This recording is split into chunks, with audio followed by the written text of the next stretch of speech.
আসসালামু আলাইকুম রহমতুল্লাহি ওবারাকাতু। কাছে এবং দূরে যে যেখান থেকে এই ভিডিওটি দেখছেন আপনাদের সকলকে আন্তরিক অভিনন্দন এবং মুবারকবাদ জানিয়ে আজকের প্রশ্ন উত্তর পর্ব শুরু করছি। প্রিয় দর্শক, আজকে যেই প্রশ্নটি নিয়ে আলোচনা করব সেটি হলো স্বামী স্ত্রীর মিলনের সময় তথা সহবাসের সময় যদি স্বামী উত্তেজিত অবস্থায় স্ত্রীর স্তন চুষতে থাকে এবং এমতো অবস্থায় যদি স্ত্রীর দুধ তার মুখে চলে যায় এবং সে যদি এই দুধটাকে গিলে ফেলে, তাহলে কি উক্ত স্ত্রী তার জন্য চিরতরে হারাম হয়ে যাবে কিনা তথা তালাক হয়ে যাবে কিনা, এই বিষয়টি নিয়ে ইনশাআল্লাহ তাআলা আজকে আলোচনা করব।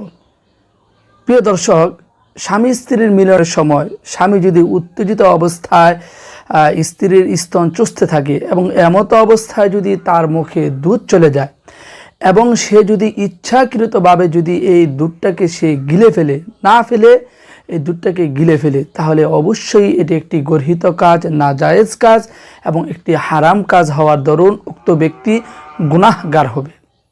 তবে হ্যাঁ, তার মুখে যদি দুধ চলে যায় এবং ওই দুধটা যদি সে ফেলে দেয়, না গিলে সে ওই দুধটাকে ফেলে দেয়, তাহলে সে গুনাহগার হবে না এবং এতে করে তার কোনো সমস্যা হবে না।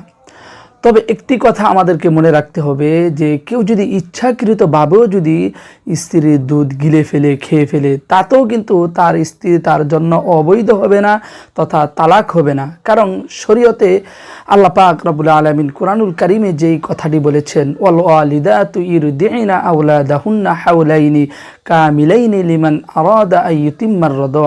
আল্লাহ রব্বুল আলামিন এই আয়াতে কারিমার মধ্যে আল্লাহ যেই কথাটি বলেছেন সেটি হলো, মহিলাগণ তাদের সন্তানদেরকে 2 বছর পর্যন্ত দুধ পান করাতে পারবে এবং ফুকায়ে কেরামের মতে তথা ইমাম আবু হানিফা রহমতুল্লাহ আলাইহির মতে সর্বোচ্চ 2.5 বছর পর্যন্ত দুধ খাওয়াতে পারবে।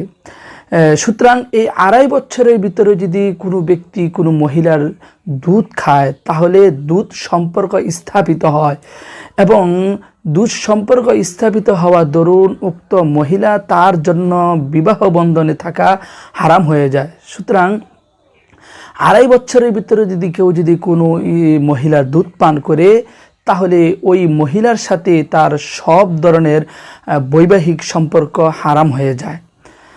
সুতরাং 2.5 বছরের পরে যদি কেউ কোনো মহিলার দুধ পান করে, এতে করে ওই মহিলার সাথে তার দুধ সম্পর্ক স্থাপিত হয় না, বিদায় উক্ত মহিলার সাথে তার বিবাহ বন্ধন বৈধ থাকবে, সে ইচ্ছা করলে বিবাহ করতে পারবে এবং যদি বিবাহিত থাকে তাহলে যদি ওই মহিলা দুধ পান করে, এতে করে তার স্ত্রী তার জন্য তালাক হবে না। আল্লাহ পাক আমাদের সকলকে বুঝার তৌফিক দান করুন, আমল করার তৌফিক দান করুন, আমিন।